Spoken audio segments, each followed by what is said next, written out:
మరి పేర్లు అయితే తెలుసుకుందాం. మరి ఇవన్నీ చేయడానికి ఫస్ట్ అసలు ఏం కావాలి క్లాత్, అది శారీ కావచ్చు, డ్రెస్ కావచ్చు, లేదా సల్వార్ కావచ్చు, ఏదైనా కావచ్చు. మంచి ఫ్యాబ్రిక్, ఎలాంటి ఫ్యాబ్రిక్ మీద వేయొచ్చు? కాటన్ ఫ్యాబ్రిక్ మీద ఫస్ట్ ఆప్షన్ ఏంటి? Cotton cloth, cotton fabric. తర్వాత ఏంటి?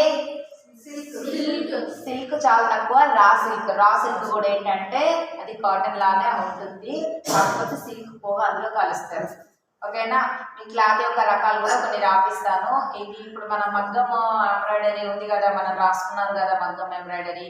తర్వాతనేమో ఏం రాసుకున్నారు? కుట్ల యొక్క పేర్లు, తర్వాత టేప్ కొలతలు, తర్వాత బ్లౌజ్ యొక్క మెజర్మెంట్స్ అయితే రాసుకున్నారు. ఇక రాసుకున్న తర్వాత ఏం రాసుకోవాలి? క్లాత్ యొక్క రకాలు కూడా రాసుకోవాలి. మన మెటీరియల్ వివరణ రాసుకున్నాం చూసారా? దాని తర్వాత ఏం రాయాలట? క్లాత్ యొక్క రకాలు కూడా రాసుకోవాలి. ఇక్కడ వచ్చేసి మనకు ఫ్యాబ్రిక్స్, రకరకాల ఫ్యాబ్రిక్స్ అనేది దొరుకుతాయి. వీటి పేరు రాపిస్తాను. తర్వాత నెక్స్ట్ వచ్చేసి మనకు ఫ్యాబ్రిక్ పెయింట్స్ కావాలి, తర్వాత బ్రషెస్ కావాలి. బ్రష్ లో టైప్స్ చాలా ఉంటాయి. ఈ టైప్స్ కూడా రాపిస్తాను, మీకు వీడియో చూపిస్తాను, వీడియో చూపించి రాపిస్తాను. తర్వాత మనకు ఇంకా ఇది మన శారీస్ కి ఇంట్లో వేసుకున్నట్టయితే ఇంట్లో షైనింగ్ పెయింటింగ్స్ ఉంటాయి, మామూలు నార్మల్ పెయింటింగ్స్ ఉంటాయి, పెద్ద బార్డర్స్ కూడా ఉంటాయి, ఇంకా చాలా పెద్ద బార్డర్స్ కూడా ఉంటాయి. ఫ్యాబ్రిక్ అంటే మనం ఒక గార్మెంట్స్ లాగా పెట్టినప్పుడు, శారీస్ ఎక్కువగా తీసుకొచ్చి వర్కర్స్ పెట్టి ఇచ్చినప్పుడు మనం చిన్న బాటిల్ కొనుక్కునే కన్నా ఎలా తీసుకోవాలంట? పెద్ద బాటిల్ తీసుకోవాలి. అప్పుడు మనకు శారీస్ వెంటనే అయిపోతుంది. శారీస్ మన రింగ్స్ పైన వేసే కన్నా మగ్గాలకి కట్టి అటువైపు ఇటువైపు కట్టి వేస్తే స్పీడ్గా అయిపోతుంది. 1 అవర్లో ఒక శారీ కూడా కంప్లీట్ చేయొచ్చు. లేదా ఒక ఇద్దరు లేదా ముగ్గురు అయితే హాఫ్ అన్ అవర్ ఒక శారీ కంప్లీట్ చేయొచ్చు. ఒక బార్డర్, ఒకరు మొత్తం ఫ్లవర్స్, ఒకరు మొత్తం లీవ్స్, తర్వాత ఏదైనా కుందన్స్ అతికించాలంటే ఒక మొత్తం కుందన్స్. ఇలా పెడితే ఏమైందంటే మనకు హాఫ్ అన్ అవర్లో శారీ అయిపోతుంది. రోజుకు మనకి 8 గంటలు మనం వర్కింగ్ కాబట్టి 8 గంటల్లో 16 చీరలు కాకపోయినా కనీసం 10 చీరలైనా ఈజీగా వేసుకోవచ్చు. చీరకు 500 చొప్పున మనకు లాభం వచ్చినా కానీ ఒక రోజులో ఎంత సంపాదించవచ్చు? 10 చీరలకు 5,000. 5,000 ఒక చీరకు ఎంత లాభము? 500. అంటే అక్కడ పెట్టే ఖర్చు ప్లస్ మనకు మన వర్కర్లకి, రెంట్కి ఇవన్నీ ఉంటే పోతాయి కదా. పోగా మనకు మిగిలిన కాస్ట్ ఎంత? 500. 500 అంటే ఎన్ని చీరలకి 500 మిగులుతుంది? 10 చీరలు. అంటే రోజుకి ఎంత వర్క్ చేసినట్టు నువ్వు? 5,000 వర్క్ చేసినట్టు. ఎలా చేస్తున్నా చెప్పండి? 5,000 వరకు ఒక రోజు. అర్థమైందా? మనం దీన్ని ప్లానింగ్ గా చేసుకుంటే మేడం ఈ కాలంలో రోజుకు 10 చీరలు మాకు గిరాకీ వస్తుందంటే రాకపోనివ్వండి, మీరే తీసుకొని చేయండి, సేల్ పెట్టేసండి, ఖచ్చితంగా పోతాయి. మీకు 300 చీర పడుతుంది, 200 పెయింటింగ్ పడుతుంది, వేయడానికి 500 అనుకోండి. మీరు 1000 రూపాయలు చీర అమ్మండి, ఈజీగా పోతాయి. మీరు డిమాండ్ పెరిగిన తర్వాత ఏం చేయండి? 1500 కూడా అమ్మండి, లాభమే కా. అర్థమైందా? పక్కన పెట్టకు, నువ్వే చేసుకో ఇంట్లో. నీకు ఆర్డర్స్ వచ్చేంత వరకు చీరలు కొనుక్కొచ్చి నువ్వే చేసుకో. అర్థమవుతుందా? చీరలు అంతా పెద్ద కాస్ట్ ఉండదు, 300 పెద్ద కాస్టే కాదు. ఒక 3,000 పెట్టావనుకో, 10 చీరలు వస్తాయి. 10 చీరలు నువ్వు మంచిగా పెయింటింగ్ వేసావు, రోజుకు చీర ఈజీగా వేసేయచ్చు. నేను మగ్గం కొనుక్కుంటావు కాబట్టి మగ్గం కార్డు వీళ్ళు కట్టేసి నువ్వు రోజుకు ఒక చీర వేసినా కానీ చాలు, 10 చీరలు 10 రోజుల్లో వేస్తావు. ఒకవేళ అమ్మితే నీకు ఎంత లేదన్నా కానీ ఖచ్చితంగా నువ్వు 300 ఒకటి అమ్ముతావు కాబట్టి ఒక్కో చీరకి 1000 రూపాయల చొప్పున వేసుకున్నా 10,000 వస్తాయి. నువ్వు ఖర్చు పెట్టింది ఎంత? 3,000 ప్లస్ పెయింటింగ్ పట్టుకో 2,000 అనుకుందాం. ఓకేనా? 5,000 ఖర్చు పెడతావు, ఇంకెంత నీకు లాభం వస్తుంది? 5,000 ఇంట్లో కూర్చుండి వస్తుంది కదా 10 రోజులకి, రాదా? ఇంట్లో కూర్చొని చేసేదేగా, బయటకు వెళ్ళి చేసేది కాదుగా. రోజుకి ఒకటే చీర వేయమంటాను, 10 చీరలు వేయమలేదు. రోజుకి ఒకటే చీర వేయమంటాను. 10 రోజులకి రోజుకు ఒక చీర వేస్తావు, 10 రోజుల్లో 10 చీరలు వేస్తావు కదా. 10 రోజులకు 5,000 అని అంటే 30 రోజులకు ఎన్ని వేలు? 15,000. నువ్వు ఇంట్లో ఉంటావు, పనులు చేసుకుంటావు, నీ పిల్లలు చూసుకుంటావు, ఏం చేస్తావు? 15,000 సంపాదిస్తావు కదా. అప్పుడు నీకు మాట్లాడడానికి గట్టిగా బలం ఉండదా? ఉండదా? కాబట్టి ప్లాన్ చేసే విధానము, ఆలోచన నీదే ఉండాలి. మనం చేసే ప్రతి రూపాయి దేంట్లో ఇన్వెస్ట్ చేస్తున్నాం అనేది ఆలోచించి చేయాలి. లాభం కూడా సార్ రమ్మంటే రాదు, కొంచెం టైం తీసుకుంటుంది. 2 నెలలు, 3 నెలలు, 1 ఇయర్ అయితే ఖచ్చితంగా పికప్ అవుతారు. 1 ఇయర్ దాకా కష్టపడాలి. ఫలితం ఆశించదు. ఖచ్చితంగా ఏ బిజినెస్ చేసినా 1 year దాకా కష్టపడాలి, ఫలితం ఆశించకూడదు. అక్కడ తర్వాత ఖచ్చితంగా పికప్ అవుతుంది. తర్వాత ఏంటంటే ఫస్ట్ లో మన పెయింటింగ్ నేర్చుకునేటప్పుడు నేను మీకు ప్రతి ఒక్కరు కూడా నేను మీటర్ క్లాత్ ఇస్తాను. మీకు ప్రతి ఒక్కరికి మీటర్ క్లాత్ ఇస్తాను. మీకు ప్రతి ఒక్కరు కూడా 2 బ్రష్లు ఇచ్చాను, ఒక పెయింటింగ్ బాటిల్ ఇచ్చాను.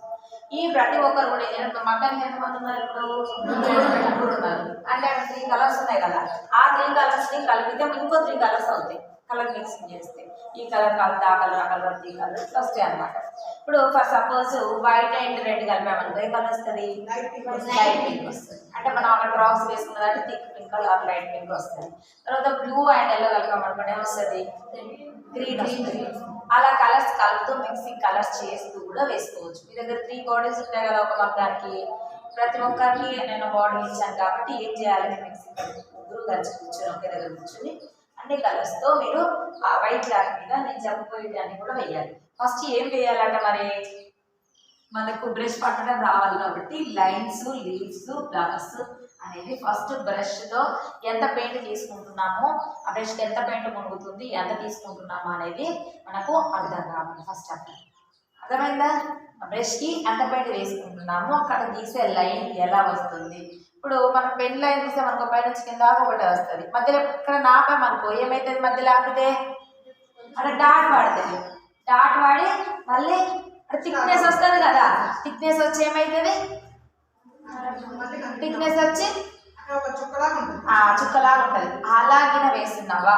లేదను అంటే ఒక బ్రష్ ముంచి మళ్ళీ తీసి పెట్టేటప్పుడు ఎలా ఉండాలంటే అసలు నువ్వు ఎక్కడ బ్రష్ తీసి పెట్టావో తెలియకూడదు.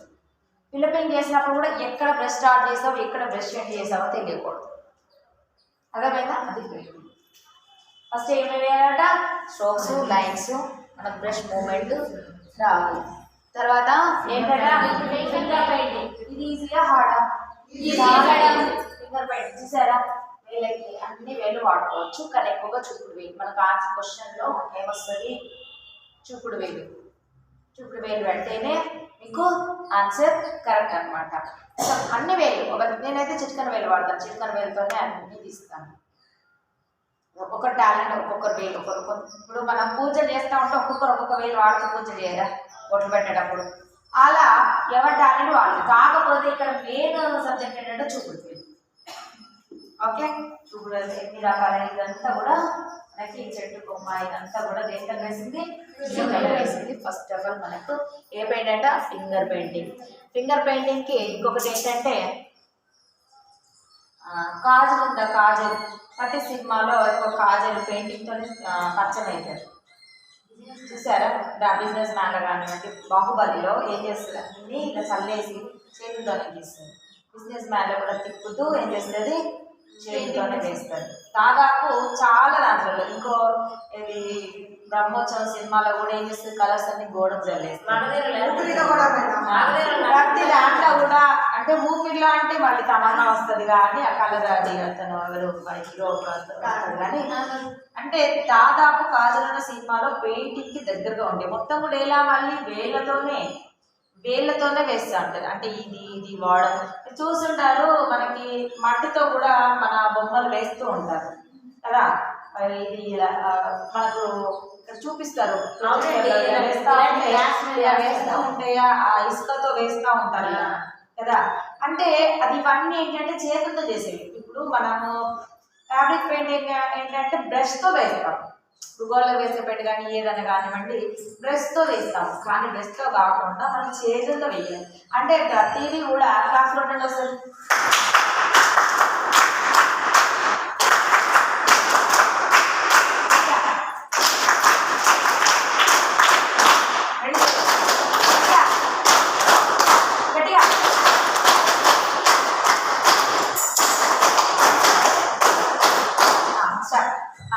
అయితే వేళ్ళతో మనం ఇప్పుడు మగ్గము మేడం నాకు వస్తలేదు ఇలాంటివన్నీ వరుసగా అయిపోయాయి. కానీ ప్రతి ఒక్క అంటే ఇప్పుడు అక్కడ వేసేటప్పుడు ప్రతి ఒక్క మూమెంట్ ఏంటంటే మనకు ప్రతిదీ కూడా స్పర్శ తెలిసి ఉండాలి. అర్థమవుతుందా? ప్రతి స్పర్శ మనం తెలియాలి. అంటే ఏ పెయింట్ ఎక్కడ ఎంత ఎక్కువ తీసుకుంటుందో ఎక్కడ తక్కువ మన వేళ్ళకి తెలిసిపోవాలి. ఎక్కడ ఎంత అంటియాలి ఎక్కడ ఎంత చేయాలి అనేది తెలుస్తుంది. పూజలు చేసేటప్పుడు చిన్నగా అంటియాలి పెద్దగా అంటియాలి తెలియదు చేతుల స్పర్శ. అలాగే ఇక్కడ కూడా వేసేటప్పుడు మనకు స్పర్శ జ్ఞానం అనేది ఖచ్చితంగా తెలియాలి. నెక్స్ట్ ఏంటట